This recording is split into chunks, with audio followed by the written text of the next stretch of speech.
আসসালামু আলাইকুম রহমতুল্লাহ। দূরে অথবা কাছের ষষ্ঠের চূড়ান্ত ভর্তি প্রত্যাশী ভাই বোনেরা, তোমরা দেখেছো গত 15, 16 এবং 22 তারিখ প্রথম কলে ভর্তি হয়েছে। তো তোমাদের জন্য আরেকটা আপডেট এসেছে দ্বিতীয় কলে। যারা চূড়ান্ত ভর্তি প্রত্যাশী রয়েছে তাদের এই ভিডিওটা অনেক কাজে আসবে। আজকের ভিডিওতে এমন কতগুলো গুরুত্বপূর্ণ বিষয়, যেমন তোমাদের চূড়ান্ত ভর্তি প্রক্রিয়ার জন্য কি কি ডকুমেন্ট, কিংবা এই চূড়ান্ত ভর্তির পূর্বে তোমাদের এক্সট্রা কি কি কাজ করতে হবে, সেই সাথে তোমার কত টাকা প্রয়োজন হবে, কোন স্থানে ভর্তি হবে এবং কত র্যাঙ্ক থেকে কত পর্যন্ত ডাকা হয়েছে সে সম্পূর্ণ বিষয় আলোচনা করব। তো চলো দেরি না করে আমরা মূল আলোচনায় ফিরে যাই। তো ফার্স্ট ভর্তি পরীক্ষার ওয়েবসাইটে আমি ক্লিক করলাম। ক্লিক করার সাথে সাথে মূল যে হোম পেজ ওইখানে আমাকে নিয়ে গেল। তো ওইখানে কিন্তু তোমাদের বিজ্ঞপ্তিটা শো করতে আছে যে 2024-25 শিক্ষাবর্ষের দ্বিতীয় পর্যায়ে, ফার্স্ট পর্যায়ে কিন্তু শেষ। যে র্যাঙ্কগুলো নির্ধারণ করা হয়েছিল ওই র্যাঙ্কের ভিতরে যে স্টুডেন্টগুলো ভর্তি হয়েছে তারা তো হয়েছে, আর যারা আসে নাই তারা আর ভর্তি হতে পারবে না, তাদের ওই সুযোগটা হারিয়ে ফেলেছেন। তো ভর্তির প্রক্রিয়া শুরু হবে 29/4/2025। তোমাদের এই দ্বিতীয় কলে ভর্তিটা সম্পন্ন হবে 2 দিন, 29 এবং 30 তারিখ, দুইটা শিফটেই। তো চলো দেখি কত পর্যন্ত র্যাঙ্ক ধরা হয়েছে। তো এখানে সেম তোমাদের যে দ্বিতীয় পর্যায়ে ভর্তি বিজ্ঞপ্তিটা আছে, তোমাদের ভর্তি স্থান হচ্ছে নিউ সোশ্যাল সায়েন্স বিল্ডিং। যদি এই বিল্ডিং তোমরা না চিনো তবে এই ভিডিও স্ক্রিনে আমি একটা ছবি দিয়ে দিব, ওইটা দেখেও তোমরা কিন্তু ক্লিয়ার করতে পারবে। তো এই ক্ষেত্রে টেনশনের কোনো কিছু নাই। তো 29 তারিখ কত র্যাঙ্ক থেকে কত পর্যন্ত যাবে এটা দেখি। তো এখানে ইউনিটের আন্ডারে দুইটা ইউনিট ছিল, একটা হচ্ছে শুধু বিজ্ঞান আর একটা হচ্ছে তোমাদের আর্কিটেকচার। তো প্রথম শিফটে, আগেও কিন্তু তোমাদের দুইটা শিফট ছিল, প্রথম এবং সেকেন্ড শিফট। তো প্রথম শিফটে রিপোর্টেড নাও, অর্থাৎ উপস্থিত থাকার সময় হচ্ছে তোমাদের 9টা, আর ভর্তির সময় হচ্ছে 9টা 30 থেকে 1টা পর্যন্ত। তো র্যাঙ্ক যাবে দ্বিতীয় কলের 956 থেকে 1800 পর্যন্ত। এটা হচ্ছে তোমাদের বিজ্ঞানের। তারপর দ্বিতীয় শিফট যেটা আছে, তোমাদের উপস্থিত থাকার সময় 1টা 30, এক্ষেত্রে ভর্তির সময় হচ্ছে 2টা থেকে 5টা 30।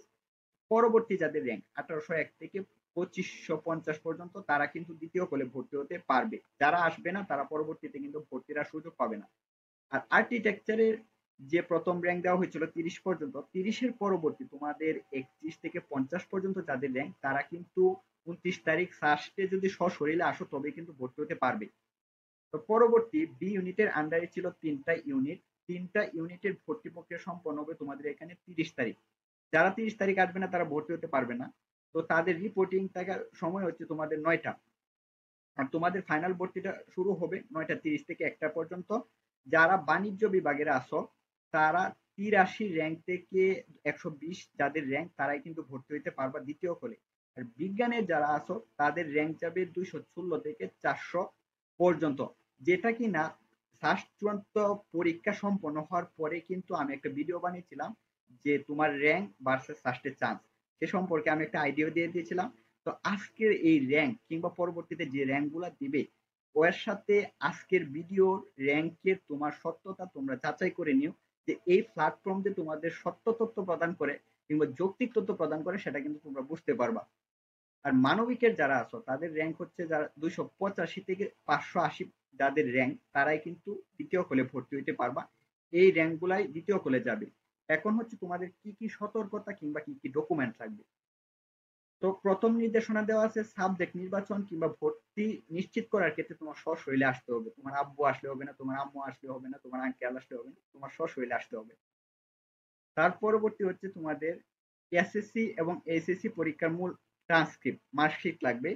তো এটাই ছিল মূল ভর্তি প্রক্রিয়ার যে সার্কুলার দেওয়া হয়েছিল, সেই সার্কুলারে উল্লেখ ছিল। কিন্তু দেখা যায় তোমরা অন্যান্য পাবলিক বিশ্ববিদ্যালয়ে ভর্তি হয়ে তোমাদের মার্কশিটটা জমা দিয়ে দিয়েছো, এই ক্ষেত্রে তো আর তোমার হাতে কোনো অপশন নাই। তো এই ক্ষেত্রে কি ডিক্লারেশন দিছে দেখো, অন্য শিক্ষা প্রতিষ্ঠানে যে তুমি ভর্তি হয়েছো সেই ভর্তির ফি প্রমাণপত্র এবং জমা রসিদ এবং মূল ট্রান্সক্রিপ্টের ফটোকপি যদি তুমি সাথে নিয়ে আসো তবে কিন্তু ভর্তি প্রক্রিয়াটা তুমি চালিয়ে দিতে পারবে। পরবর্তী তোমার ভর্তির ফি যে 14,900 টাকা সেটা নিয়ে আসতে হবে। এবং পরবর্তী তোমাদের অ্যাডভাইস দিচ্ছে যে তোমার যে ব্লাড গ্রুপ আছে সেই ব্লাড গ্রুপের একটা যথোপযুক্ত প্রমাণপত্র নিয়ে আসতে হবে, যেটাকে আমরা ব্লাড সার্টিফিকেট বলি।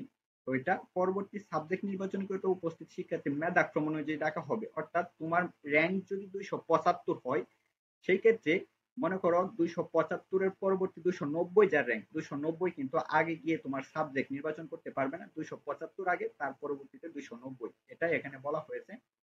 তো পরবর্তী যে অ্যাডভাইস আছে সেটা হচ্ছে যে তুমি ইউনিটের স্টুডেন্ট, এখন তুমি ইউনিটেও ভর্তির সুযোগ পাইছো, সেই সাথে তুমি বিভাগ পরিবর্তন বি ইউনিটেও একটা সাবজেক্ট পাওয়ার সুযোগ পেয়েছো। এখন যদি তোমার ইউনিটের সাবজেক্টটা ভালো না লাগে, তুমি যদি বি ইউনিটে ভর্তি হয়ে থাকো, তো বি ইউনিটের ক্ষেত্রে তোমার একটা মাইগ্রেশন অপশন থাকবে, অর্থাৎ তুমি ইউনিটের সাবজেক্টটা ছেড়ে দিয়ে বি ইউনিটের সাবজেক্টটা পাবে। এটাই পরবর্তী এখানে তোমাদের বলা হয়েছে। শেষে তোমাদের একটা গুরুত্বপূর্ণ কাজ সম্পন্ন করতে হবে, সেটা হচ্ছে যে তোমার সেলফ ইনফরমেশন ফর্ম আছে ফার্স্ট ভর্তি পরীক্ষার ওয়েবসাইটে। তুমি যদি তোমার ইউজার আইডি এবং পাসওয়ার্ড দিয়ে তুমি ওখানে লগ ইন করো, তবেই কিন্তু তোমার পাশাপাশি এই সিট যে একটা ফর্ম, সেই ফর্মটা দেখতে পাবে, যেটা কিনা তোমাদের ফার্স্ট চূড়ান্ত ভর্তি সম্পন্ন করার পূর্বে সেই কাজটা সম্পন্ন করে আসতে হবে। এটাই হচ্ছে এখানে বলা হয়েছে।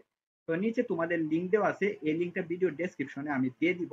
তো ওইখান থেকে তোমরা যদি ক্লিক করো, কিংবা আরেকটা অপশন হচ্ছে যে তোমার ইউজার আইডি এবং পাসওয়ার্ড দিয়ে যদি তুমি লগ ইন করো, সেখান থেকে তুমি এই ফর্মটা ফিল আপ করে নিতে পারবে। এই হচ্ছে তোমাদের বিশেষ নির্দেশনাবলী এবং ডকুমেন্টস। সর্বশেষে আর একটা ডিক্লারেশন দেওয়া আছে, এটা তোমাদের অবশ্যই মাথায় রাখতে হবে, যে ভর্তি পরীক্ষা কমিটির মূল মার্কশিট জমা রাখা হবে, তাই তোমাকে এর এই মার্কশিট ছাড়াও এক্সট্রা আরো ফটোকপি সাথে নিয়ে আসতে হবে। তো এখানে আবার একটা প্রশ্ন তোমাদের মনে আসবে যে মূল মার্কশিট তো অন্য বিশ্ববিদ্যালয়ে জমা দেওয়া, সেক্ষেত্রে তোমার যে এই যে এখানে 2 নাম্বার অপশনের যে কথাগুলো বলা হয়েছিল, সেই কাগজগুলোর ফটোকপি একটু বেশি করে নিয়ে আসবা। তারপরেও যদি তোমার মনে প্রশ্ন থাকে, তবে তোমার যে সম্পূর্ণ কাগজগুলো রয়েছে, সেই সম্পূর্ণ কাগজগুলোর 2 কপি করে ফটোকপির সাথে নিয়ে আসবা। তবে তোমার বাড়ি যদি দূরেও হয়ে থাকে, সেক্ষেত্রে তোমার প্রয়োজন অনুযায়ী সেগুলো ব্যবহার করতে পারবা। এই হচ্ছে তোমাদের সাস্টের চূড়ান্ত ভর্তি প্রক্রিয়ার দ্বিতীয় কলের ভিডিও। পরবর্তী তোমাদের তৃতীয় কল কিংবা চতুর্থ কল, যদি পঞ্চম কল চাই, সেই আপডেট পেয়ে যাওয়ার জন্য তোমাদের প্রয়োজন হবে জুবাইর ইংলিশ একাডেমির সাথে থাকা।